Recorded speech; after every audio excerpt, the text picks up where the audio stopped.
Assalamualaikum warahmatullahi wabarakatuh. Alhamdulillahirabbil alamin amma ba'du. Saya ucapkan selamat pagi, salam sejahtera bagi kita semua dan selamat datang kembali di channel ASP Lovem Official ya. Apa kabar teman-teman mahasiswa semuanya? Semoga teman-teman dalam keadaan sehat, sukses ya, dan tentunya kita semua selalu ada dalam lindungan Allah Subhanahu wa taala. Amin ya Allah ya robbal alamin. Alhamdulillah minggu ini kita telah masuk lagi kepada pembahasan kita terkait dengan hukum perdata. Untuk minggu kemarin ya, saya sudah memberikan tugas kepada teman-teman semuanya untuk presentasi ya, dibuat video ya, presentasi di video dan sudah kita edit, kemudian kita sudah upload juga di channel ASP Lovem ya. Tingkatkan lagi belajarnya agar presentasi teman-teman bisa lebih bagus dari yang kemarin ya. Nah, kemarin kami memang ngasih tugas itu tidak memberikan judulnya ya. Kami memberikan kebebasan kepada teman-teman semuanya. Judulnya yang penting berkaitan dengan hukum perdata ya. Alhamdulillah itu udah saya koreksi ya satu persatu, hasilnya sudah lumayan bagus-bagus ya. Tingkatkan lagi aja agar bisa lebih bagus dari itu. Nah, untuk pembahasan minggu ini ya, kita akan mempelajari terkait dengan syarat sahnya perjanjian. Nah, dari hasil koreksi saya kemarin nih, dari yang video teman-teman buat ya, dari presentasi teman-teman, tidak ada yang membahas terkait dengan syarat sahnya perjanjian. Ya, makanya kita minggu ini kita belajar terkait dengan syarat sahnya perjanjian ya. Nah, sebelum kita masuk kepada syarat sahnya perjanjian, terlebih dahulu kita pahami dulu apa sih itu sebetulnya pengertian perjanjian dan apa dasar hukumnya perjanjian itu sendiri dan dasar hukum terkait dengan syarat sahnya perjanjian ya. Nah, perjanjian itu sendiri ya, bahwa perbuatan yang melibatkan satu orang atau lebih yang mengikatkan diri mereka ya dengan orang lain atau lebih. Dalam perjanjian tersebut ya termuat hak dan kewajiban dari masing-masing pihak. Contohnya misalkan teman-teman membuat perjanjian dengan si A atau si B ya. Jadi teman-teman ini harus menyepakati antara teman dengan si B itu. Nah, nanti hak dan kewajibannya apa saja yang harus dilakukan oleh teman dan si B itu ya, maka termuatlah dalam suatu perjanjian tersebut ya. Itu secara sederhananya terkait dengan apa itu perjanjian ya. Kemudian kita lanjut kepada dasar hukum perjanjian. Karena setiap kita membuat suatu perjanjian kita harus mengacu ya kepada aturan yang berlaku ya. Nah, dasar hukum perjanjian ini ya, dasar hukum di Indonesia telah memuat banyak hal terkait dengan perjanjian ya, termasuk syarat sahnya perjanjian. Nah, pengertian perjanjian itu sendiri ya tercantum dalam pasal 1331 KUH Perdata. Tuh, kalau teman-teman memiliki KUH Perdata ya, karena ini kita berkaitan dengan hukum perdata, maka teman-teman harusnya punya ini ya, kitab undang-undang hukum perdata. Bisa beli online juga ya, paling 35 atau ada yang 60, itu variasi ya, tergantung mungkin kualitasnya. Itu diatur juga dalam pasal 13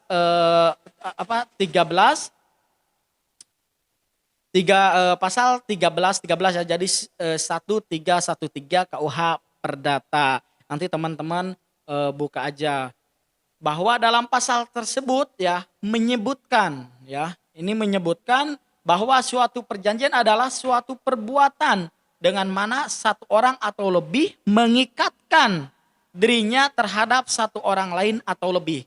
Seperti tadi ya, kalau kita membuat perjanjian antara dua orang atau lebih. Nah, nanti hak dan kewajiban kita itu nanti dituangkan dalam suatu perjanjian itu dan kita sepakati ya. Nah, sementara kita masuk kepada syarat sahnya perjanjian. Syarat sah perjanjian itu apa? Ini syarat syarat sah perjanjian itu dicantumkan ya, atau dasar hukumnya adalah pasal 1320 KUH Perdata.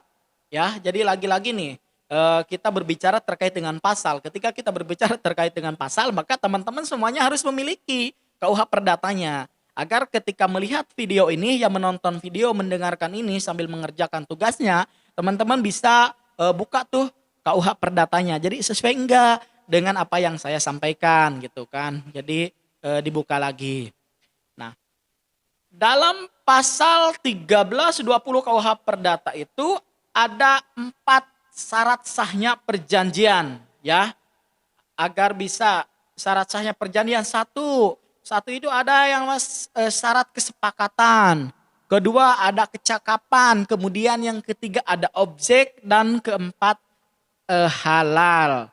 Nah, seperti apa sih yang kesepakatan itu ya? Yang tadi yang mana ya? Perjanjian diatur dalam pasal 1320 KUH Perdata. Nah, kesepakatan para pihak. Nah, yang seperti apa ini yang dimaksud dengan kesepakatan para pihak? Nah, kesepakatan para pihak ini dalam membuat suatu perjanjian ya. Jadi teman-teman harus mencapai kesepakatan para pihak atas hal-hal yang akan diperjanjikan ya. Jadi kesepakatan para pihak ya. Jadi teman-teman harus mencapai kesepakatan para pihak atas hal-hal yang diperjanjikan ya. Kesepakatan yang dimaksud di sini adalah kesepakatan tersebut lahir dari kehendak para pihak tanpa ada unsur kehilafan, tidak ada unsur paksaan ataupun penipuan ya. Contohnya saya akan memberikan contoh, misalkan teman-teman membuat suatu perjanjian menyepakati pembelian tanah misalkan, atau jual beli rumah, atau jual beli kendaraan, atau hal apa saja gitu kan yang kira-kira teman sepakati untuk membuat perjanjian tersebut. Nah, jadi jangan tidak ada unsur paksaan, bukan atas dasar paksaan oleh pihak penjual atau pihak lain ya. Maka adanya unsur paksaan, misalkan adanya unsur paksaan tersebut ya yang menjadikan argumen bagi pihak yang dirugikan untuk mengajukan pembatalan atas perjanjian jual beli tersebut ya. Jadi ingat, ketika kita membuat suatu perjanjian, maka tidak boleh ada unsur paksaan, ada unsur kehilapan ataupun ada unsur penipuan. Ketika hal tersebut terjadi, maka itu bisa menjadi sebuah argumen bagi teman-teman mahasiswa ya, atau bagi masyarakat umumnya untuk menjadikan ya, atau bisa menjadikan argumen bagi pihak yang dirugikan untuk membatalkan suatu perjanjian tersebut. Ya, itulah yang dimaksud dengan kesepakatan para pihak ya. Kemudian lanjut, ini ada kecakapan ya. Ada kecakapan, tadi kan syarat kesepakatan, kemudian sekarang masuk kita kepada yang poin 2, kecakapan. Kecakapan di sini yang seperti apa? Kecakapan di sini yang dimaksud ya, hal ini berarti wewenang ya. Wewenang para pihak untuk membuat perjanjian. Kecakapan para pihak ya. Jadi wewenang para pihak untuk membuat perjanjian. KUH Perdata menentukan bahwa setiap orang dinyatakan cakap untuk membuat perjanjian kecuali jika menurut undang-undang dinyatakan tidak cakap. Nah, menurut pasal 1330 KUH Perdata, orang-orang yang dinyatakan tidak cakap adalah yang sebagai berikut. Jadi perlu teman-teman sekali lagi pahami ya terkait dengan kecakapan para pihak ya. Jadi kecakapan ini yang dimaksud dalam hal ini berarti wewenang ya, wewenang para pihak untuk membuat perjanjian ya. KUH Perdata menentukan bahwa setiap orang dinyatakan cakap untuk membuat perjanjian kecuali ya jika menurut undang-undang dinyatakan tidak cakap sebagaimana diatur dalam pasal 1330 KUH Perdata. Nih. Orang-orang yang tidak cakap ya, orang-orang yang dinyatakan tidak cakap dalam membuat perjanjian. Yang pertama adalah orang yang belum dewasa, ya. Orang yang belum dewasa ini atau belum menikah ya. Jadi itu ya termasuk salah satu orang yang belum cakap ya, belum cakap.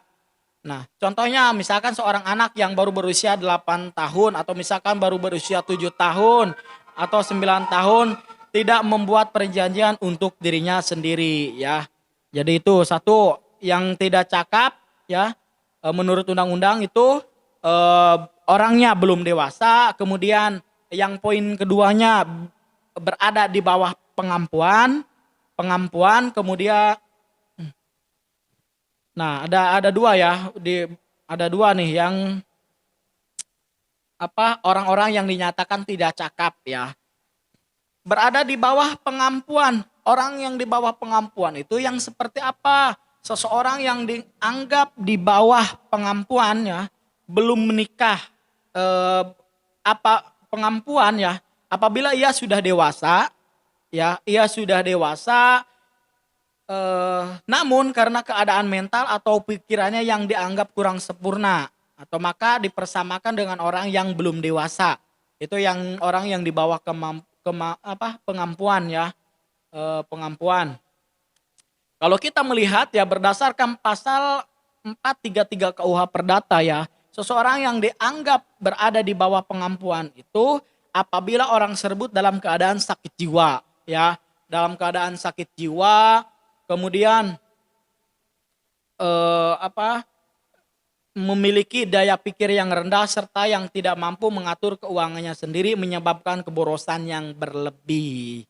Ya, itu terkait dengan kecakapan para pihak. Jadi kecakapan para pihak itu adalah kewenangan ya, wewenang para pihak untuk membuat perjanjian kecuali ada hal-hal yang menurut undang-undang dinyatakan bahwa orang itu belum cakap atau tidak cakap dalam membuat perjanjian. Seperti tadi ya, orangnya belum dewasa, kemudian orang itu berada dalam pengampuan. Kemudian lanjut. Yang poin ketiga itu adanya objek perjanjian. Adanya objek perjanjian ini yang dimaksud ya. Jadi ketika kita membuat suatu perjanjian, objeknya itu harus jelas. Ya, jangan sampai kita membuat suatu perjanjian, tetapi kemudian perjanjiannya itu tidak, objeknya itu tidak jelas atau tidak ada. Contoh kita membuat suatu perjanjian membeli rumah, objeknya berarti kan rumah. Rumah itu berarti harus ada. Jangan rumah orang lain misalkan dijadikan objek perjanjian, itu tidak boleh itu ya. Jadi ketika kita membuat suatu perjanjian dengan si A atau si B ya, antara dua orang atau lebih, maka kita harus jelas. Terlebih dahulu objeknya apa nih yang kira-kira akan kita perjanjikan antara kita dengan orang tersebut. Itu harus jelas ya. Ya, objek tersebut ya hanya berupa dalam bentuk fisik, namun juga dapat berupa jasa yang dapat ditentukan jenisnya ya. Itu bisa dipahami ya. Jadi objek perjanjian harus jelas ya ketika kita membuat suatu perjanjian tersebut. Nah, kemudian sebab yang halal. Sebab yang halal ini yang seperti apa?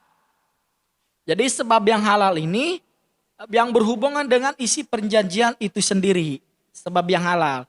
Di mana perjanjian tersebut dibuat berdasarkan tujuan yang tidak bertentangan dengan hukum yang berlaku. Perjanjian ya yang dibuat berdasarkan sebab yang tidak benar atau dilarang membuat perjanjian tersebut menjadi tidak sah. Jadi sebab yang halal itu ketika kita membuat suatu perjanjian, perjanjian tersebut harus berdasarkan tujuan yang tidak bertentangan dengan hukum yang berlaku. Ya, itu yang berkaitan dengan syarat sahnya perjanjian ya, yang terkait dengan sebab yang halal.